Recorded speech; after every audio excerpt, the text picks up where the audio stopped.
Hey guys, tonight we're stepping quietly into the stone corridors of a medieval monastery, where everything smells faintly of old books, beeswax, and, oddly enough, cheese. A cold wind tugs at your cloak as you push open a heavy wooden door, and suddenly you're inside the cloister kitchen. The stone walls are slick with moisture, and the air is thick with the musty tang of aged dairy. A single oil lamp flickers in the corner. You're not supposed to be here. It's the middle of the night. But a few monks are gathered around the hearth, whispering, hunched over something round and waxy. It's a wheel of cheese.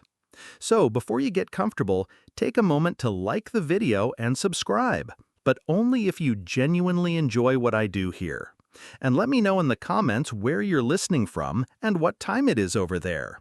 Now dim the lights, maybe turn on a fan for that soft background hum, and let's ease into tonight's journey together. You press your back against a cool stone pillar and watch. One monk, barefoot and in a robe that looks like it's been patched since the First Crusade, carefully slices a sliver of cheese from the wheel and passes it reverently to the others. The hunk is pale yellow, firm, with little holes and a crumbly texture that flakes in the candlelight. No one speaks, at least not in full voice. Just a quiet hum of pleasure, followed by a little joke in Latin, something about Saint Jerome and dairy digestion. You won't catch the full meaning, but the others chuckle gently, like people remembering a shared inside joke from childhood. This is your first taste of the centuries-old monastic obsession with cheese. Not prayer, not penance, cheese. And honestly, after a few days here, it all starts to make sense. For one thing, it's quiet. Too quiet. The rule of Saint Benedict insists on silence during most hours, and cheese provides the monks with a rare shared indulgence, something soft, rich, and silently savored. It becomes a stand-in for comfort, reward, maybe even joy. And for these mostly vegetarian, sometimes fasting, robe-wearing men who sleep on wooden planks and bathe once a month if they're lucky, a hunk of buttery, cave-aged dairy starts to look a little like heaven. Cheese was more than food, it was identity, and for some, borderline sacrament. You shift a little, your own stomach softly protesting, and a monk glances over. He raises one eyebrow, just slightly, then looks away, silently offering a sliver of cheese in your direction. It's cool and earthy on your tongue, slightly tangy, with the scent of grass and something almost mystical. This might be your imagination, or it might be the fact that this cheese was made by men who pray over their cows. Either way, it's good. Historians still argue whether monks invented certain styles of cheese or simply perfected what the locals were already doing. Some say Roquefort was born when a dreamy shepherd left his lunch in a cave. Others insist monks developed the precise mold cultures by accident, and then got very good at repeating that accident. The truth? Probably a blend of both. What we know for sure is that monasteries became the cheese labs of the Middle Ages. And it wasn't all random. Monks kept shockingly detailed records. If Brother Anselm made a good wheel of cheese on the 3rd of September, 1158, someone wrote it down. Probably in Latin, probably in a ledger that still smells faintly of dairy. But don't get too dreamy just yet. It's still the Middle Ages after all. The kitchen is drafty, rats skitter near the grain sacks, and that wooden spoon, it's been used since Charlemagne. Still, there's a rhythm here. Slow, steady, and sort of comforting. Cheese doesn't hurry. It curdles, it rests, it ages. You begin to understand why monks, obsessed as they were with order and time and quiet contemplation, found cheese to be the perfect companion. It doesn't interrupt, it doesn't demand, it rewards patience. One monk picks up the rind of an older wheel, sniffs it, shrugs, and tucks it under his robe like contraband. "For Brother Giles," he murmurs. You wonder if Brother Giles is real or just the monastery cheese goblin. Either way, it's oddly touching. Your eyes grow heavy as the candlelight flickers. Outside, the wind picks up. Somewhere down the corridor, a bell tolls softly. Lauds, maybe, or one of the minor hours. Time gets fuzzy here. Even the stars outside seem slower, as if they too are waiting for the next course of dairy. A log collapses in the hearth, sending a tiny cloud of sparks upward. One monk leans back, stretches, and smiles without opening his eyes. Another drops a crust of bread into a pot of warm milk and nods off in the middle of chewing. You're not far behind. Your body has settled into the cold stone floor like cheese into a mold. Odd, isn't it? You came expecting saints and Latin and maybe some Gregorian chants, and here you are, lulled to sleep by the smell of dairy and the sound of monks gently snoring over their midnight snack. And still, it's just the beginning. There's a lot more cheese to come. You wake to the soft scratch of quill on parchment. The kitchen has emptied, the fire reduced to glowing coals, but just down the corridor, a monk sits hunched over a wooden desk, copying by lamplight. You shuffle toward him on quiet feet. His habit rustles faintly as he shifts, dipping his quill into ink made of oak galls and iron filings. He's working on a copy of the Regula Benedicti, the Rule of St. Benedict, the founding document of Western monasticism, penned in the 6th century and obsessed with, among other things, structure, humility, obedience, and cheese. Well, okay, cheese isn't mentioned by name as often as you'd like, but it's there, hidden in the framework, stitched into the logic of simplicity and sustenance. You sit beside the monk, watching as he carefully inks the Latin for chapter 39, De Mensura Cibus, on the quantity of food. The rule lays out meals with a sort of holy exactness. 2 cooked dishes per day, with fresh fruit when available, and about a pound of bread. But here's where it gets interesting. There's an optional clause about giving extra food to laborers or those doing heavy work. And nestled quietly in those footnotes of holy hospitality? Cheese. That humble dairy square makes its way into the sacred rhythms of daily life through the back door of compassion. Historians still debate whether Saint Benedict himself had a fondness for cheese or whether this was a later monastic adaptation. But many abbeys began offering a daily cheese ration to monks, especially those who weren't allowed meat. In fact, by the high Middle Ages, cheese was so common in some orders that it essentially replaced meat on fast days, albeit with a wink. Because here's the thing, monks were supposed to abstain from rich foods. But they were also supposed to stay healthy enough to wake up at 2 a.m. and chant psalms in a freezing chapel. So the system, unsurprisingly, bent a little. Cheese became the workaround. Not meat, technically, but nourishing, fatty, rich, delicious. You see where this is going. You glance at the page again. The monk writing it nods slowly, then sets his quill down and stretches his fingers with a soft crack. "Brother Alric ate Tim much again," he mutters. You both nod solemnly. Cheese moderation is a delicate business. He gestures toward a shelf filled with bound manuscripts, each carefully labeled, some food ledgers, some cheese inventories, and one simply titled Caesus Mirabilius, the Wonderful Cheeses. It's not a joke. You open it. Inside, drawings of different wheels, sketches of molds, notes about cow temperament, brine strength, age in caves, and one rather unhinged entry that reads, Cheese Batch 27, Divine Intervention Suspected, Flavor Unreplicable. A small doodle of a cow with a halo is scribbled beside it. Now there's a reason these books exist. Medieval monasteries were not only spiritual havens, but also centers of technology and agriculture. Think of them as early R&D labs, where monks experimented with everything from fermentation to irrigation, often through sheer boredom, trial and error, and a shocking amount of free time. And you, lucky pilgrim, are beginning to see how cheese fit right into that monastic mindset. It's a food that requires patience, discipline, and, crucially, note-taking. Every batch is a lesson, every wheel a sermon. You follow the monk out to a narrow cloister, stars blinking overhead, frost on the stone. He pauses by a carved archway and taps a faint groove in the stone wall. "The cheese line," he explains sleepily. "If the ration gets below this, we pray harder." You try not to laugh, but it bubbles out anyway, and he smiles. Cheese jokes, it turns out, are as old as prayer. Back inside, another brother begins morning readings. The words float softly across the refectory, ancient syllables warming the air like bread in an oven.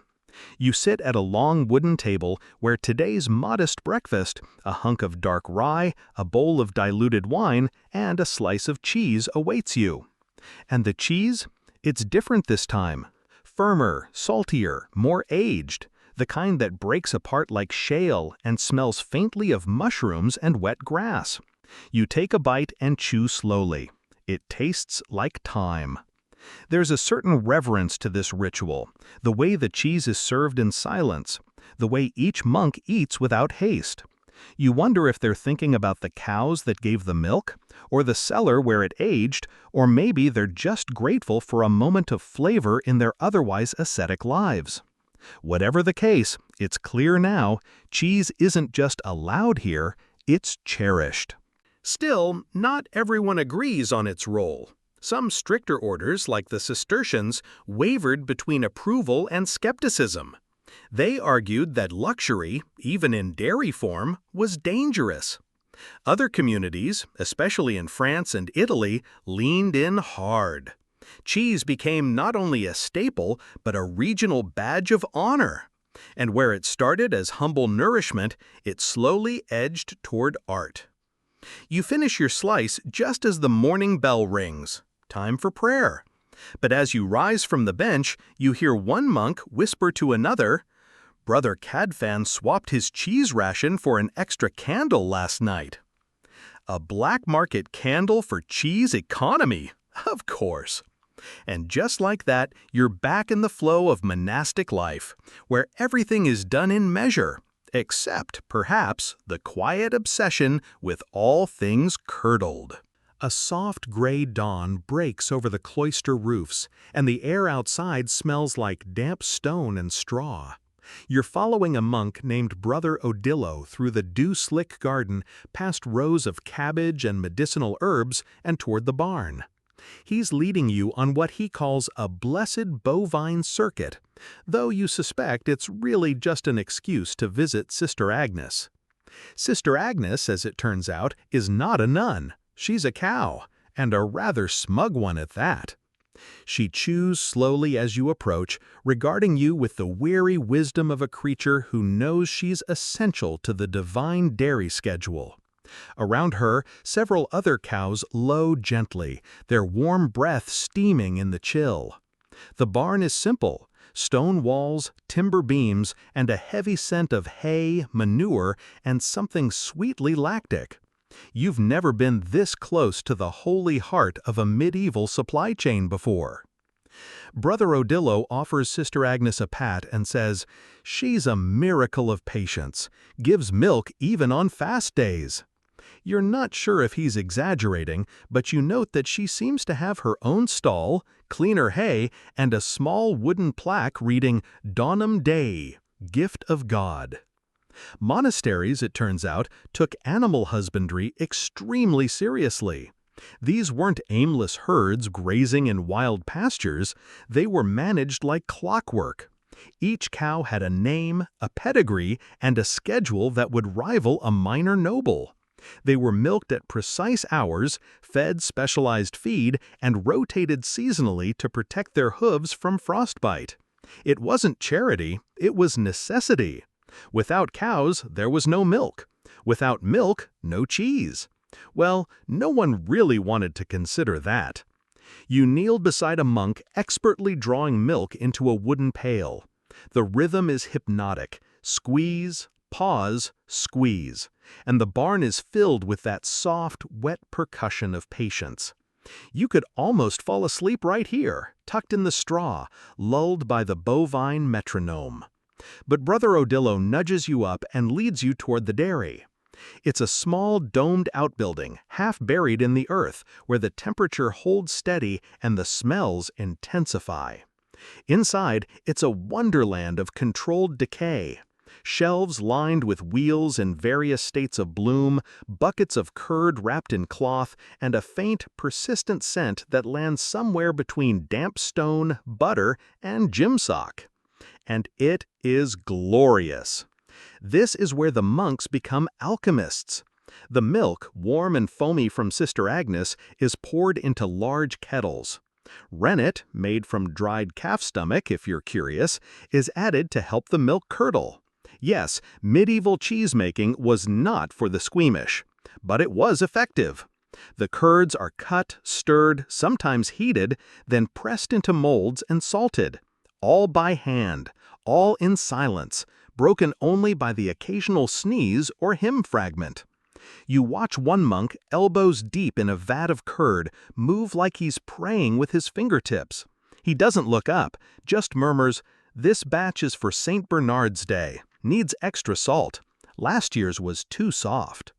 Historians still argue whether medieval monastic dairies were the origin point for modern cheese types, or if they merely refined local traditions. But most agree that monks brought a new level of structure and consistency to the craft. They recorded everything: milk yields, mold temperatures, aging times. The Cistercians even had internal taste rankings. Brother Fulbert's 1173 Brie, for example, was given laudable firmness but unremarkable bouquet. You stifle a laugh. Cheese became an expression of the divine through labor. It wasn't just about taste, it was about process, rhythm, harmony, just like prayer. And for monks who couldn't own property or fight wars, it became one of the few ways to leave a legacy. A wheel of cheese might travel farther than any sermon ever could. Brother Odillo shows you a round loaf just pulled from the press. Still wet, it smells fresh and grassy. He wraps it in a cloth, marks it with a red X, and places it gently onto a stone shelf. New recipe, he says, barley-washed rind, inspired by a dream. You don't question it. Outside, the bell rings for terce, the mid-morning prayer. The monks begin to file from the dairy, their fingers still milky, habits lightly dusted with curd. No one speaks, but one monk winks at you, then subtly mimics the shape of a cheese wheel with his hands. You're pretty sure you've just been inducted into a secret society. As the day unfolds, you begin to notice the quiet presence of dairy in nearly every part of monastic life. A wheel sitting near the scriptorium door. A slice passed silently between two brothers over their garden tools. A smell wafting from the cellar that makes your stomach growl like an unrepentant sinner. And through it all, Sister Agnes watching. She's already chewing her cud again. A queen among monks. You trudge carefully down a narrow spiral stair, guided only by the flicker of a tallow candle. The stones are slick beneath your boots, worn smooth by generations of sandaled feet. At the bottom, the air thickens. It's damp, cool, and scented with something unmistakably fungal. Welcome to the cheese cellar. Down here, beneath the monastery's western wing, the wheels of cheese rest like sleeping saints. Stacked on wooden planks, arranged by date, by mold, by destiny. The quiet is reverent, except for the occasional drip of moisture from the ceiling, or the almost imperceptible crack of rind expanding. Cheese ages here not by accident, but by design. Brother Ulmar, the monk tasked with monitoring this subterranean treasure trove, walks between the shelves with a thin stick in hand. Every few steps, he taps the rind of a cheese wheel and leans in, ear close, like he's listening for a secret confession. You trail behind him, equally reverent, trying not to sneeze as the tang of penicillium blooms tugs at your sinuses. "Smells like judgment," Brother Ulmar mutters with satisfaction. This isn't just storage, this is the finishing school of cheese. Here, temperature and humidity are carefully kept, though not by high-tech devices, of course. No, the monks maintain a curious balance through manual airflow, adjustable wooden vents, and, on occasion, shoving a wheel deeper into a crevice for penance. A moldy timeout, if you will. You pause beside a stack labeled simply Redemption Batch, 1191. The rind is cracked, but smells divine. Historians still argue whether monastic cellars like this were the inspiration for the grand cheese caves of later centuries, or whether they were more functional than finessed. Some believe that certain cheeses, like washed-rind Limburger or Alpine Tome, emerged directly from these damp little stone sanctuaries. Others suggest the monks were merely mimicking older folk practices with a better filing system. Either way, what's clear is this. Medieval monks didn't just make cheese, they refined it, in every sense. Brother Ulmar invites you to kneel beside a particularly robust wheel coated in grayish-blue fuzz. He lifts it gently, taps it, sniffs it, and carves a tiny sliver off the side. He hands it to you without ceremony. You chew slowly. The flavor blooms like a Gregorian chant. Earthy, sharp, a little musky, like someone taught a cave how to taste like butter and wood smoke. You give him a sleepy thumbs up. He nods once. This one's almost ready for the abbot's birthday. You make a mental note. Next year, crash that party. The cellar isn't without controversy, though. As with any aging process, time equals value. And with value comes temptation. You learn that in the early 14th century, several Benedictine houses reported mysterious cheese shrinkage. Monks suspected theft. Suspicion turned to scandal. One case from 1324 describes a novice caught smuggling a wheel out beneath his robes. The punishment? A month of silent meals without cheese. Monastic justice could be cruel. You wander further into the darker corners of the cellar. Here, the air gets heavier, and the walls glisten faintly with mineral moisture. A few of the wheels are nearly black, covered in ancient mold. These, Brother Ulmar says, are relics. No one eats them. They're centuries old. A few, he claims, were made during famines, others during wars. Some are just old enough to be scary. One is etched with runes no one can quite decipher. The legend goes it was blessed by a visiting Irish monk who claimed it could cure nightmares, or cause them, depending on the dose.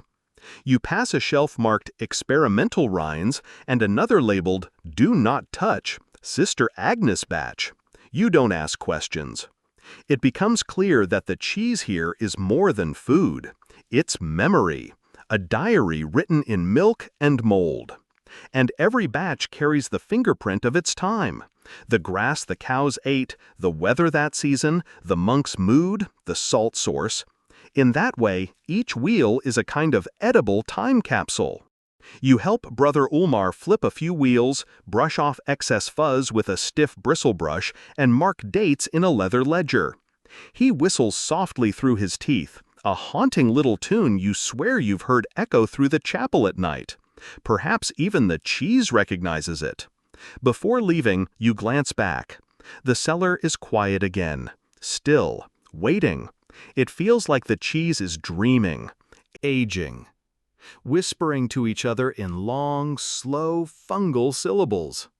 You walk back up the stair, warm from within, and vaguely uncertain whether you're still awake. Outside, the sun is higher now. The bell for sect rings. You wonder if cheese has ever received a blessing during those noonday prayers. You wouldn't be surprised. The midday heat settles lightly on the cloister stones as you follow Brother Odillo back into the dining hall, though here they call it the refectorium. Rows of wooden benches, polished smooth by centuries of monastic bottoms, line the narrow room. Sunlight streams in through high, narrow windows, casting buttery shafts of light across the long central table. Lunch is not exactly boisterous. Conversation is forbidden. Instead, a single monk stands at a wooden lectern near the door, reading scripture in a soft, sing-song voice as everyone eats. The sound is strangely hypnotic, half sermon, half lullaby. And on the table, placed with humble ceremony, is cheese. Thick slices, soft rounds, little wedges with crumbly edges. You don't know whether to pray or salivate. Monks didn't eat meat regularly, especially not in the Benedictine tradition. So cheese, alongside beans, bread, and sometimes fish, became a crucial source of protein and fat. It was more than flavor, it was survival, sanctified and salted. And depending on the region, the monastic lunch menu could vary wildly. Alpine monasteries served sharp, nutty cheeses. English priories preferred soft, curd-based varieties. Some even flavored theirs with herbs grown in the garden: thyme, marjoram, garlic, and occasionally, for the more daring palate, wild mustard seed. Today, you spot what looks like a firm wheel with a delicate orange rind. Washed in ale, perhaps? Brother Odillo cuts you a slice, not breaking eye contact, and nods as if to say, "This is the good stuff."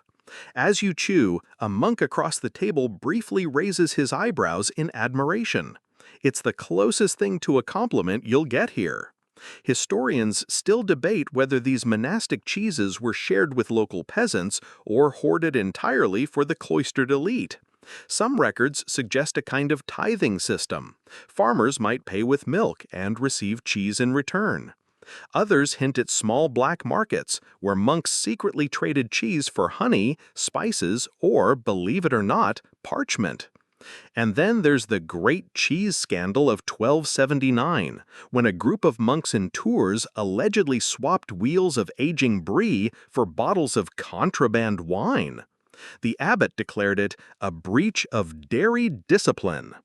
After the meal, the leftover cheese is wrapped in cloth and stored in a small chamber adjacent to the kitchen.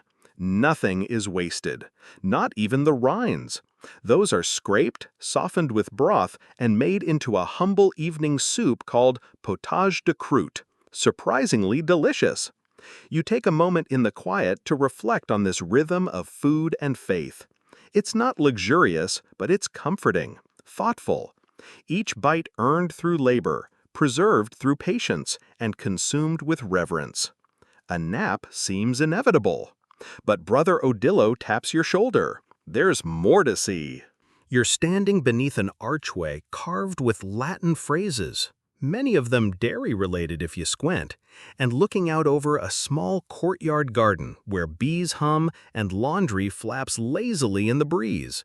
It's the sort of place that makes you forget the world has wars, taxes, or plague. A young novice named Brother Haribald beckons you toward a small wooden building at the garden's edge. It's the scriptoria, where manuscripts are copied, illuminated, and occasionally annotated with cheese stains.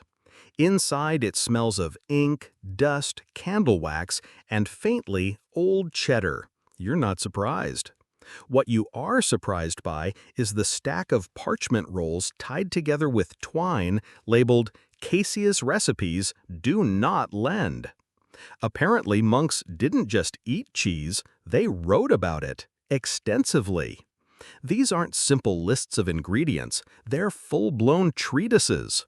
Diagrams of curd-cutting patterns, notes on animal temperament. Sister Agnes gets another glowing review. Prayers for mold balance, and even little poems celebrating particularly successful batches. One reads, "O wheel of moon, O rind of gold, your bite is sharp, yet soft, yet bold." You suspect the poet had been sneaking double rations. In the margins of one manuscript, you spot a doodle of what appears to be a smug-looking cow wearing a halo. Probably not Sister Agnes, but then again. Brother Haribald explains, with a proud whisper, that this monastery keeps one of the oldest surviving records of cheese aging techniques, including experimental pairings: ale, apple slices, roasted barley. One wild entry suggests dipping cheese into warm goat's milk as a cleansing ritual. Historians still argue whether that one was a metaphor or just a very strange Tuesday. You realize that for monks, cheese was more than sustenance. It was a sacred art, and they were its sleepy, sandal-wearing scholars. You come across an unfinished book titled De Caesio Sublimis, on the sublime nature of cheese. It's mostly philosophical musings. One passage reads, "That which endures the rot and emerges palatable is nearer to God than gold." You're unsure whether to laugh or weep. In the corner of the room is a small locked chest. Haribald grins and produces a key. Inside, tiny wheels wrapped in beeswax, labeled with years. Cheese manuscripts in edible form. You are holding history in your hand, and it smells vaguely of onions. Before you can ask too many questions, Haribald slips a wheel into your satchel with a wink. "For your dreams," he whispers. You're beginning to suspect this monastery might actually be the world's sleepiest black market cheese syndicate. You leave the scriptoria quietly, back into the warmth of the afternoon. The air smells like sunlit stone and thyme. Somewhere, a cow lows. You suspect Sister Agnes approves. You rest beneath a tree in the monastery orchard, nibbling dried apple and a thumb-sized wedge of what Brother Odillo called early rind experiment number 7. It tastes like lemon, hay, and regret. Still, not bad. Birds chatter in the trees above. A monk walks past, humming. Your eyes begin to close. But you're gently shaken awake by a thump and a shout. Brother Aldrich has dropped a wheel of cheese. Everyone freezes. It lands safely in the grass. Crisis averted. Today, you learn, is Cheese Market Day. Every month or so, the monastery permits the sale of surplus cheese in the nearby village. Not all monks participate, but those who do treat it like a minor holiday. Robes are dusted, carts are loaded, blessings are given, sometimes directly to the cheese. You join the small caravan as it rattles down the dirt road, passing fields of barley and sheep who look vaguely offended. At the village square, the smell hits you first: bread, smoke, sweat, and that glorious medley of dairy tangs. The monks set up their stall, a plain table with wheels arranged like precious relics. And they are precious. Villagers greet them like old friends. There's laughter, haggling, even a cheese-tasting corner where a local woman insists her baby can tell Gruyere from goat cheese. You don't argue. One curious villager asks if monks bless their cheese.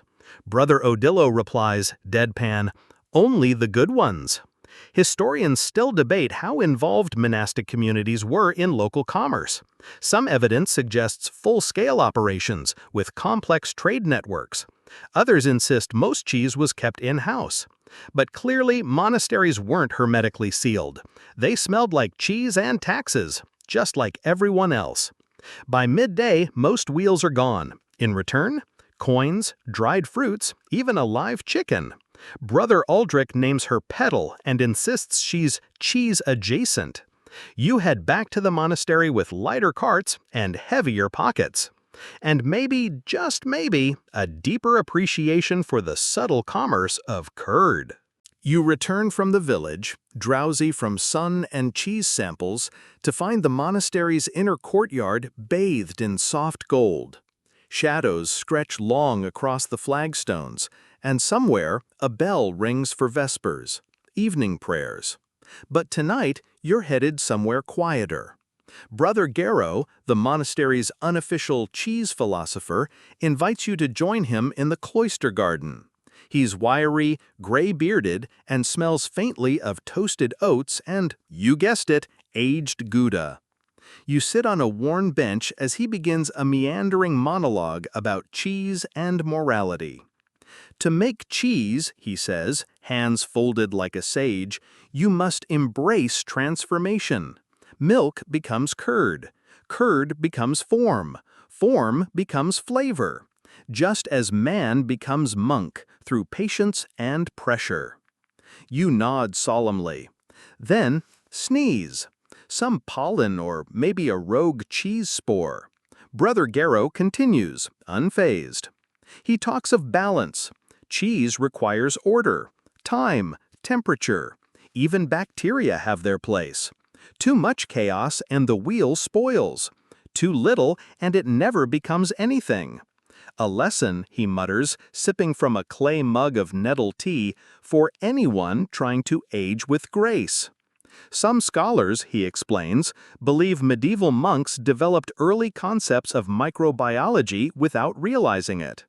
They noted which molds grew in which seasons, how humidity affected flavor, and even how cow temperament might influence curd texture.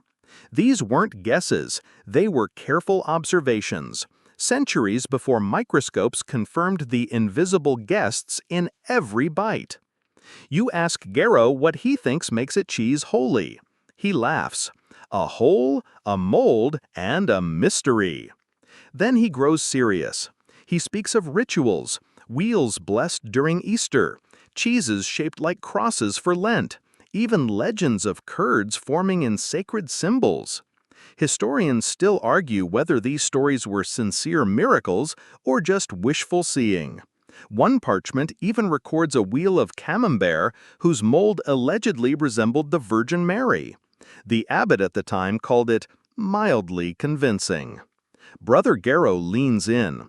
There's one cheese we don't speak of, he whispers, made only during eclipses, buried in a salted cave, tasted once, never again.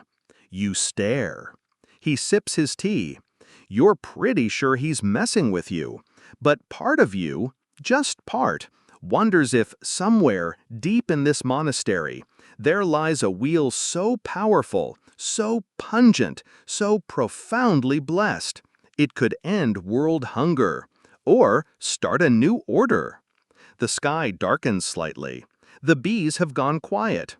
Garrow pulls a wedge from his robes, hands it to you, and stands to leave. It tastes like almonds, smoke, and memory. You sit there, alone, until the bell rings again.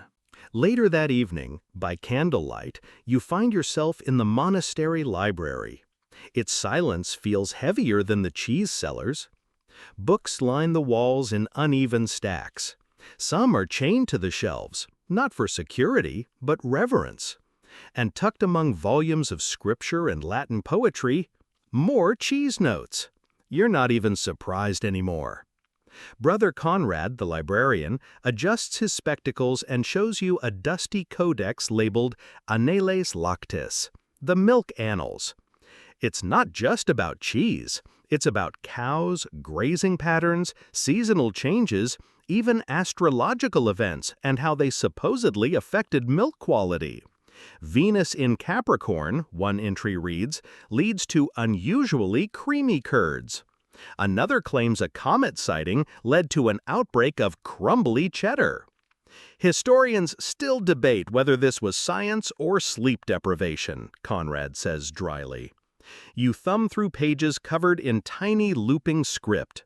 Margins are full of scribbled prayers and passive-aggressive notes between monks. Brother Thomas added salt again. Stop him! One fascinating scroll outlines cheese contests held between monasteries. Friendly rivalries mostly. A traveling taster, possibly a monk, possibly a freeloading noble, would declare winners. Some prizes were symbolic, a painted egg.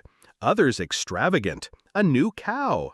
The losing abbey had to sing a hymn composed by the victors, usually something smug. Monastic pride, it turns out, curdled just like milk. In one vellum-bound book, you find records of cheeses lost to floods, fires, and mice, each one mourned with a little eulogy. Blessed be the 1187 triple cream, taken too soon. You feel a twinge of sadness, or maybe you're just hungry again. You ask if the monks ever wrote fiction.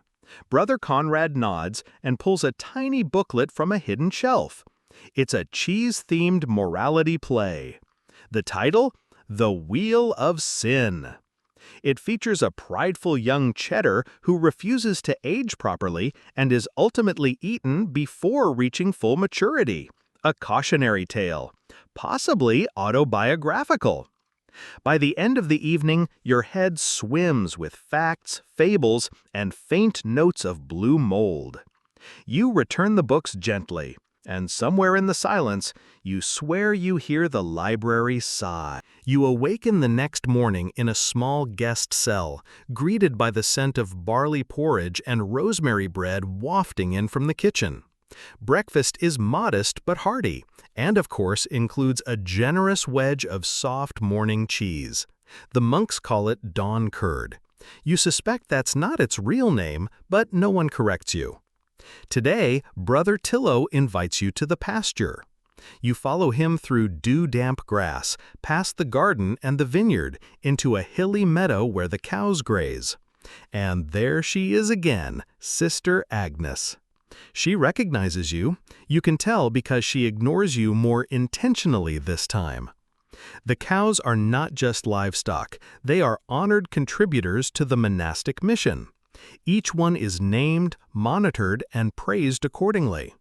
There's Bruna, sweet and steady, Margareta, a bit dramatic, and of course Gertrude the Wanderer, who once escaped for 3 days and returned smelling faintly of elderberries and scandal. Brother Tillo shows you how they're milked, not rushed, but rhythmic, almost meditative. The monks hum while they work, a low, wordless tune that matches the pulsing hush of the morning breeze. You learn that some monasteries kept breed records centuries before national agricultural boards.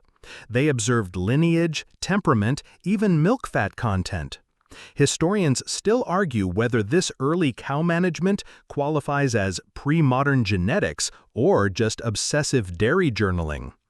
The milk is carried back in pails and poured through a cloth into a copper cauldron. From there, the magic begins. Heat, rennet, curdling. You help stir. You get splashed. You laugh. No one else does, but you sense they're laughing on the inside. As curds separate and whey drains, you understand why monks took cheese-making so seriously. It's about discipline, balance, trusting the unseen. Much like faith. Sister Agnes moos softly. You choose to believe it's encouragement.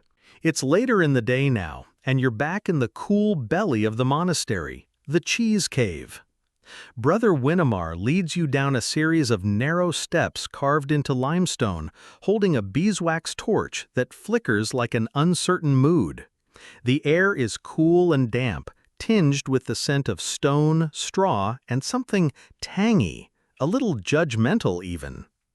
These cheeses, Brother Winnemar says, gesturing around like a curator in the Louvre, have been aging longer than some monarchs ruled. Shelves line the walls, each holding wheels in varying states of development. Some are soft and glistening, others look like ancient coins buried in moss. One particularly menacing wheel seems to be plotting something. You ask how they know when a cheese is ready. He smiles cryptically. The cheese tells us. You don't press. He shows you a method called the cheese harp test. A thin wire passed through the wheel to extract a tiny sample. The monks assess texture, smell, and flavor with the seriousness of a papal conclave. You try a wedge that's been aging for 4 years and immediately understand why poets write odes to food. Here's the odd part, each wheel has a name. Not a type, an actual name. You meet Beatrix, sweet and nutty, Odo, sharp with a citrus finish, and Lucilla, mysterious, slightly salty, hints of rosemary. You have to name what you nurture, Winnemar explains, or how else will you remember it mattered? It's quietly profound. You help apply a new layer of brine to a young cheese called Felix. He's a bit squeaky still, but there's potential. Historians still argue whether these aging caves influenced the development of later wine cellars or whether monks were simply ahead of their time in climate control. Either way, the temperature here stays constant, about 10 degrees Celsius, and the humidity is a consistent 85%, perfect for fermentation, less perfect for hair. As you explore further, you spot small relics tucked between shelves. A sprig of dried lavender, a carved wooden cow, a single golden coin nailed to a post, offerings maybe, or just monk-style decor. Then Brother Winnemar lights a small cone of pine incense. The smoke curls lazily upward as he gestures for you to sit on a smooth stone bench. "We wait," he says, "and we listen," he says. You do. And somewhere, faintly, a cheese squeaks. Later that week, a wagon arrives at the monastery gates. It creaks and groans, drawn by two mules who look like they've seen things. The driver, a broad-shouldered lay brother named Otto, announces the monthly cheese exchange. You're about to witness the most sacred logistical dance of monastic life, bartering with style. Cheese isn't just eaten here, it's currency, it's diplomacy. It's a ticket to goodwill and, occasionally, exemption from taxes. Monasteries traded wheels with neighboring abbeys, bishops, nobles, and the occasional suspiciously quiet town with a werewolf problem, not officially confirmed. Otto invites you to ride along on a short delivery route. You hop into the cart, wedged between wheels of hard Alpine-style cheese, soft curds wrapped in fig leaves, and something wrapped so tightly in wax that it might be cursed. As the cart jostles along muddy paths, Otto explains the etiquette. Never trade cheese without a blessing. Always offer 3 varieties. And under no circumstances should you try to sell cheese during a solar eclipse. "Too much bad luck," he mutters, eyes narrowing. At the first abbey, the monks greet Otto like a returning hero. They examine the cheeses, whisper among themselves, and finally offer a crate of wine and a basket of plums in return. Everyone nods solemnly, as though a peace treaty has just been signed. You learn that certain cheeses were preferred for different deals. Sharp-aged varieties were serious cheeses, for trade agreements and dowries. Soft, bloomy rind ones were conversation cheeses, for diplomatic smoothing. There were even atonement cheeses, given after disputes or particularly bad sermons. Historians still debate whether these distinctions were universally recognized or simply local traditions passed down with the stubbornness of grandmothers. At one point, you reach a village where children chase the cart, chanting, "Cheese, cheese, cheese," in unison. Otto tosses a wedge like a royal favor. They erupt in cheers. You feel like royalty. Dairy royalty.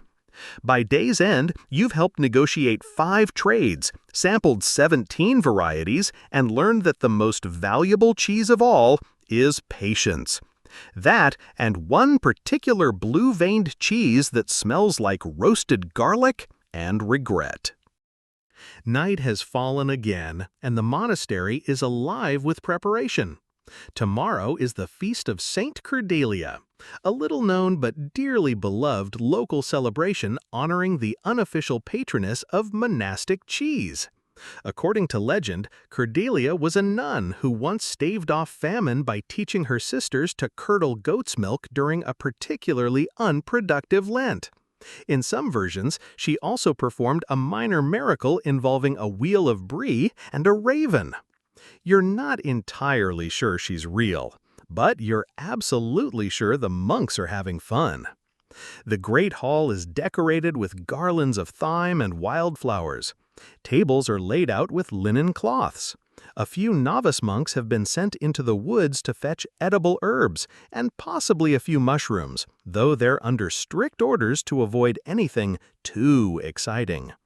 In the kitchen, Brother Arno is crafting a centerpiece cheese sculpture. You assume it's meant to be a lamb. It looks more like a confused badger. Everyone politely pretends otherwise.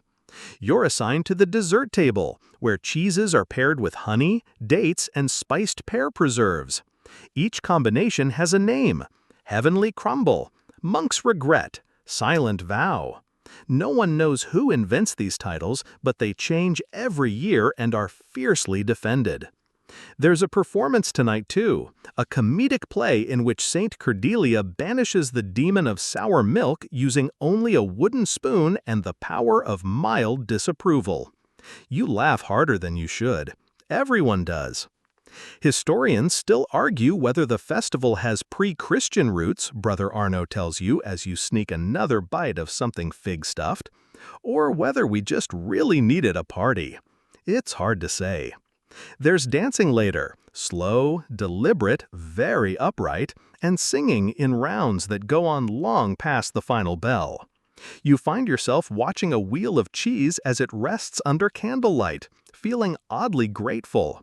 This place, with its quiet devotion and dairy-based theology, has somehow made sense of the world, even if tomorrow's breakfast will definitely be leftover brie on toast. The next morning begins slowly. You wake to birdsong, distant bells, and the faint creak of someone attempting to walk quietly in wooden sandals. The feast is past, the monks are groggier than usual, and the entire abbey smells like warm fruit and celebratory leftovers. You wander out to the herb garden, where Brother Everwin tends to the mint, lemon balm, and wormwood like they're royalty. He waves you over and offers a steaming mug of cheese tea. Yes, you heard that right, cheese tea, infused with soft curd, thyme, and just a whisper of garlic. You sip, it's strange but comforting, like soup that's forgotten to be soup. Brother Everwin is the abbey's herbalist, but his role extends to flavor consultant, spiritual counselor, and occasional cheese exorcist. There was one wheel last year that squeaked too much. No one talks about it now. Today, he's preparing blessing bundles, small wrapped pouches of herbs meant to be placed with aging cheeses to encourage certain qualities. Lavender for sweetness, sage for endurance, basil for humility. Even cheese, he says, needs guidance. You ask if this actually works. He shrugs. It's not about control, it's about intention.